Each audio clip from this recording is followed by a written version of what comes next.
भगवान श्री राम और उनके भाई लक्ष्मण और पत्नी सीता के साथ वनवास जाने की बात सभी जानते हैं। इस बात से अयोध्यावासी दुखी थे। दोनों भाइयों ने जंगल में ही पिंडदान करने का फैसला लिया। पिंडदान के लिए दोनों भाई जंगल में ही आवश्यक सामग्री एकत्रित करने के उद्देश्य से निकल गए। एक और पिंडदान का समय निकलता जा रहा था। ऐसे में माता सीता ने अपने पिता समान ससुर दशरथ का पिंडदान उसी समय भगवान राम व लक्ष्मण के बिना करने का फैसला लिया।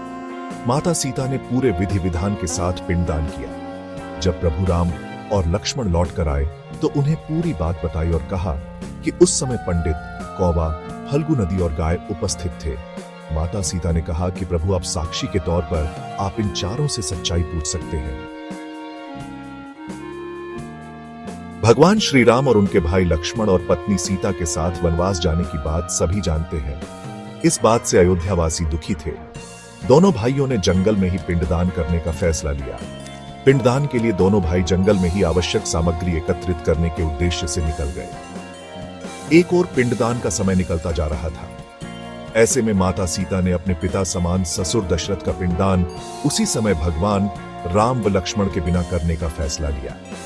माता सीता ने पूरे विधि विधान के साथ पिंडदान किया। जब प्रभु राम और लक्ष्मण लौट कर आए तो उन्हें पूरी बात बताई और कहा कि उस समय पंडित, कौवा, फल्गु नदी और गाय उपस्थित थे। माता सीता ने कहा कि प्रभु आप साक्षी के तौर पर आप इन चारों से सच्चाई पूछ सकते हैं।